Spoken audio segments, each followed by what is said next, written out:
Hi everyone, it's Amy from Click Roll Boom, back with the first interview of 2024, and today I'll be talking to Tyler from North Carolina's Caged Affair, who've just put out their debut EP, Grass-Fed. Cool, so who are Caged Affair? How did you begin? What's your story? Caged Affair is a punk band. We started initially, it was three guys. We were part of actually a country rock outfit. Wow. And we were all sort of, we were professional artists or professional musicians.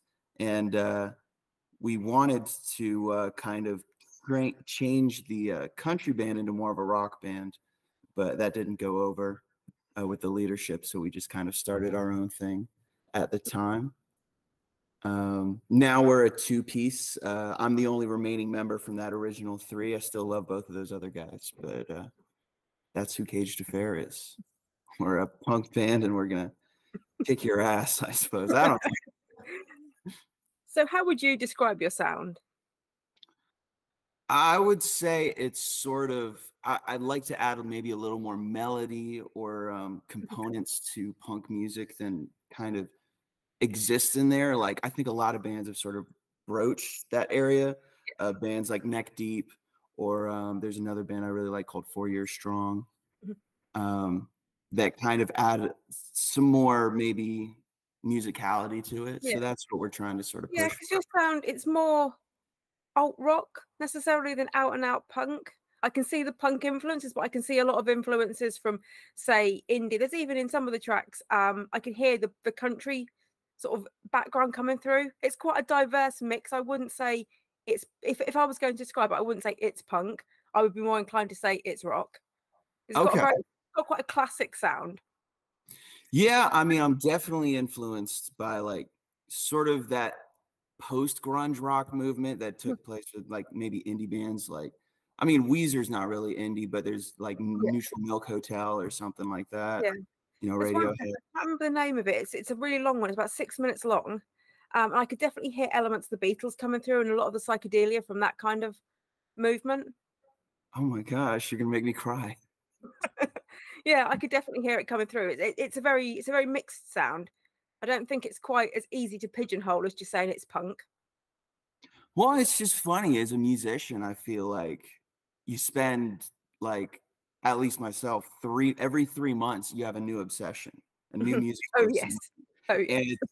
And I can't understand some of these bands and some of these artists that can just fully let them go to time. I feel like it ends up, and in most bands it doesn't, it ends up blending into their music. Yeah, I think there's very few bands that can go through their careers and not change their style. There's a few I can think of that it's worked for. Bands like Feeder, they've stayed the same whole way through their career and it just works. But I think you do need to diversify to keep it interesting and keep people coming back to see what's happening next. Well, and keep your own sanity too. Yeah, like there's a track on the EP, Scarecrow. I can't remember. It's something Scarecrow, and that's really different. That took me by surprise when that came on because from the rest of the EP, it's such a switch in sound. It's probably my favorite on there because it is so different. Oh, thank you so much. Yeah, I was getting my John Mayer on. Yeah. So where does your inspiration come from? My inspiration, my friends and family. Yeah. No, my musical inspiration probably just from hanging out in like cruddy bars everywhere from Nashville to Chicago, and just watching people who are tremendously talented. Yeah. Just like the hard work of people who play on like Broadway in Nashville, and they're tremendous musicians, and just I don't know, at least in terms of the hard work aspect, that's what I get that from. Yeah. So you've just put out your debut EP, Grass-Fed. What's the story behind it? So Grass-Fed initially, because we put out a few singles initially within the first couple months of forming the band. But then with Grass-Fed, it was actually supposed to be an LP, but we wanted to give something to our fans. And so we just put out these first 5 or 6. Just decided to give it out, and then we're actually going to end up working on the back half and just release that as an EP and then do a whole nother LP. Yeah. But yeah. Is it important to you to put out like long form works rather than just putting out a whole string of singles? Is it important to have that kind of complete item? Well, I'm so in love with albums, Mm. and it's kind of hard for me, I think, to digest this sort of new economic aspect Yeah. or promotional aspect of putting out singles and like shorter projects. Yeah. Like I'd love to just be Pink Floyd and put out 40, 50-minute projects all the time.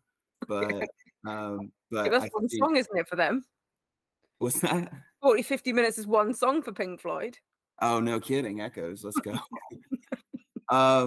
But yeah, no, I just think that, you know, if you want to connect to fans and you got to realize the attention span is Yeah. kind of shorter than it used to be, then you just got to stay connected with them. And whether that's through social media or through how often you release maybe singles or Yeah, social media is a very powerful thing in building fan bases and building interest and building momentum.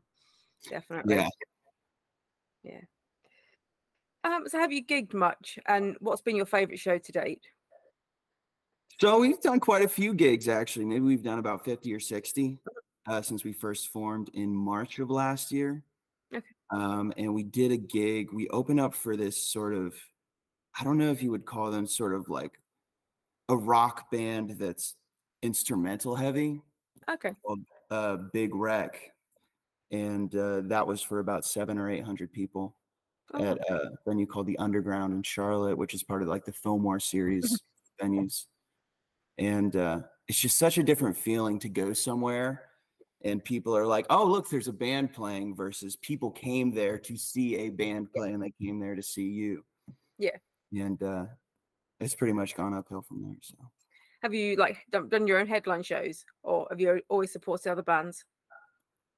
So we've done both. We've headlined a lot and we've supported other bands. We're sort of in the process of starting to book a lot of our own smaller headlining shows, but we're also looking to maybe do some support work and do some touring throughout this next year and the next few years to come. Have you mainly just played in your local area, or have you played across the states? Mostly within our local area, but we're trying to sort of grow our footprint as much as we can. Like especially in the past few months, like the closer gigs for us are like 2 hours away. Yeah. You know, so I mean, we'd love to start playing in like California and Texas and New York and all these amazing places. But first we just got to sort of conquer our own zone and then go from there. Expensive, doesn't it? Touring. I hope not. So have you got any shows lined up at the moment? Yeah, we got quite a few. Right now we're looking at a show with two great bands, one called Self-Made Monsters, the other is Hex Wizard, at the 27 Club in Asheville, which is kind of our hometown watering hole over there in Asheville. And Soul Bar in Augusta, Georgia as well. It's where James Brown used to play. I'm being talked to by my booking agent. She's feeding me lines.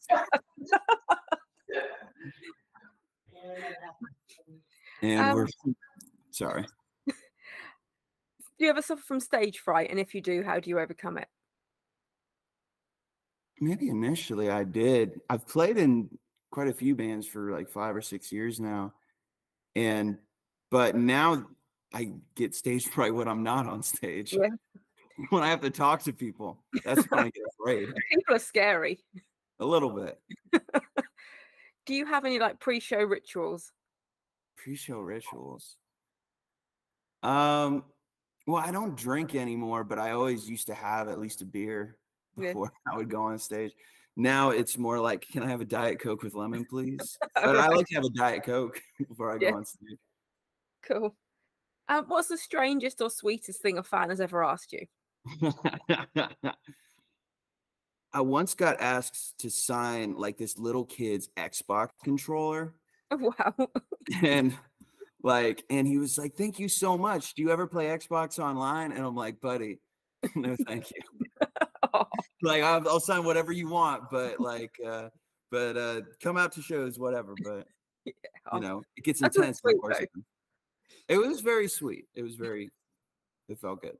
Especially for a little kid, if you've made that much of an impact that he wants you to sign his controller and you've made that much of an impression. Yeah, I expect a 2% royalty when he becomes a big famous musician one day. Yeah. Who would you most like to tour with? Oh, wow, that's a great question. Who would I most like to tour with?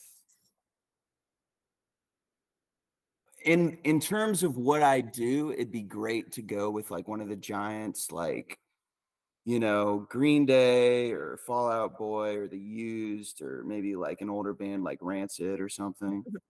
Um, but honestly, I'd probably just, it would be groovy to maybe tour with a band like Humphreys McGee, or there's this artist called Billy Strings.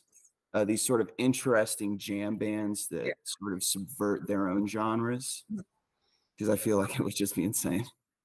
So do you think when you tour with a band, you need to fit the both bands or the bands in the lineup need to fit the same sound? Or do you think it works if you've got one, say, punk band and one that's more of a conceptual band and one that's maybe acoustic? Do you think a lineup needs to be fairly similar?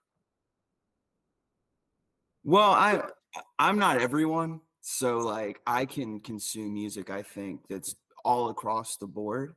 I think when it comes to getting the most cabooses and seats, as it were, you sometimes maybe need to aim specifically for a group of people. But for me, I don't care, you know, I'll go watch. It's always interesting because I've been to gigs where the bands have all been really diverse, and you see the place will clear out in between each band. They've come to see that band, they don't care about the others. But other times I've seen it where it's all been different and people have bought into the whole gig and really enjoyed the whole thing. So I think you have to be very careful, but I think it can work, but sometimes obviously it doesn't. Well, yeah, it's always funny to see like I think it was Slipknot who brought Cypress Hill on tour with them. And I know that Cypress Hill has done some sort of like work with like Rage Against the Machine and, you know, different like sort of more rocked up groups. But I think it's great when fans can sort of intersect and like share their cultures with each other and just sort of be like, look, we're just here to have a great time. You know, let's all do it together. It's good to kind of broaden your horizon. See, maybe if you go to see a metal band and there's an acoustic band, you kind of just broaden your horizons and broaden the stuff you listen to. I think it can work very well. Well, especially if you're a musician, I think you can kind of always like appreciate something for what it is. Like even if you're not a coffee drinker, being able to tell that something's a great cup of coffee. Yeah, definitely. So now the EP's out, are you taking a break from writing, or is it just a perpetual process? No, always writing. Yeah. You always got songs sort of stacked up for the next album or EP or whatever. Is there always stuff in the pipeline? Well, I mean, maybe I take that back a little bit. Maybe I'll take a break for like a week. Oh, okay. But then it's pretty much, it's like, even before I was in bands and like recording albums and engineering and doing whatever I did, like I was writing music always. Yeah. It's just a part, like, it's just a part of what I do, I guess. Is Cage de Fair your only band at the moment? It's my only project that I'm really sort of pushing for. I put out a project called One by sort of, it was all, I produced all of it and I did all of the musicianship on it. This is called Fetching Terra. And that's more of like a metal project. Okay. But that was really more just for fun and for myself, whereas this is more of sort of the workhorse I've got going right now. Yeah. So is Cage de Fair more the kind of music you like in terms of what you'd listen to yourself, or are you more a metalhead? Oh, that's a good question. What day of the week is it? Yeah. I'm probably more so into like punk and grunge, only because metal is so structured, I think at times. Yeah. And that's not always the case, but I like sort of the looseness and I like the soul and the aggression and all that to kind of be palpable. Definitely. I've got very into punk in the last kind of 6 months, and I really like the short, snappy, kind of raucous, maybe a little bit disorganized. With metal, it almost feels like it's trying to be too technical and too clever, some of it. And I can find that quite hard to digest, because I don't digest music technically. I digest it more on look and feel. I find I get a lot more from punk and how that's structured than the metal, definitely. Yeah, like my strongest feeling is not being impressed. It's not what, sorry? Being impressed. Yeah. Yeah. What does the future hold? More music, more touring, more everything. Just trying to sort of push as hard as we can to get in many ears as we can and to get as many butts and seats as we can. Yeah.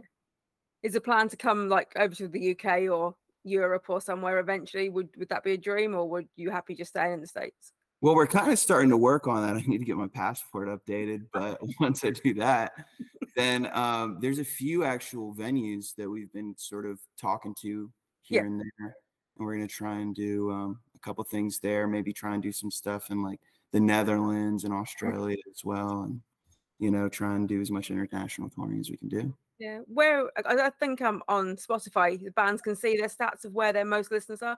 Are most of your listeners in the States, or are they more spread about the world? It's pretty much like half and half. It's like 50% are in the States, but then 50% are international.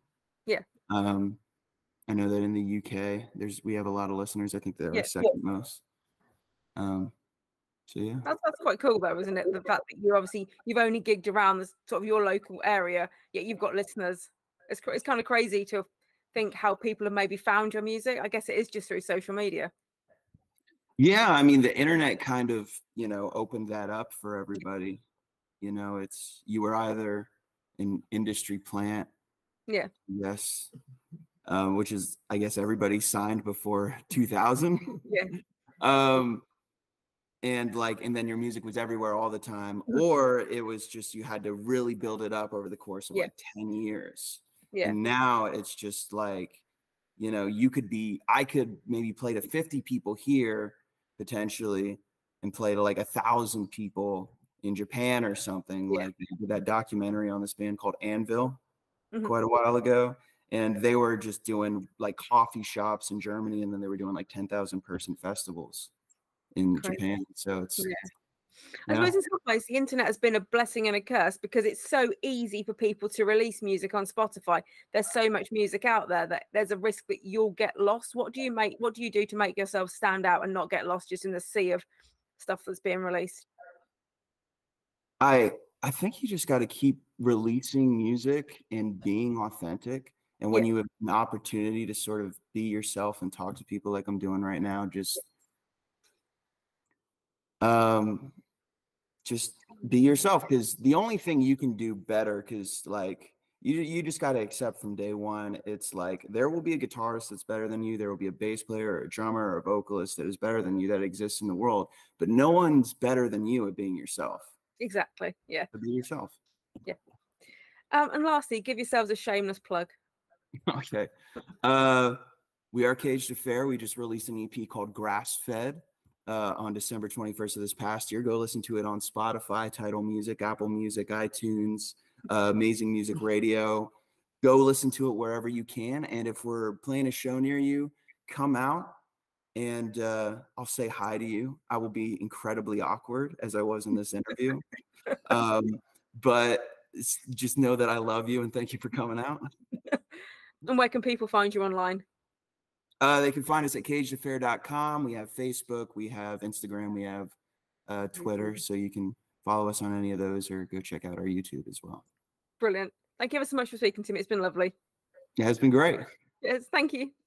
Thanks.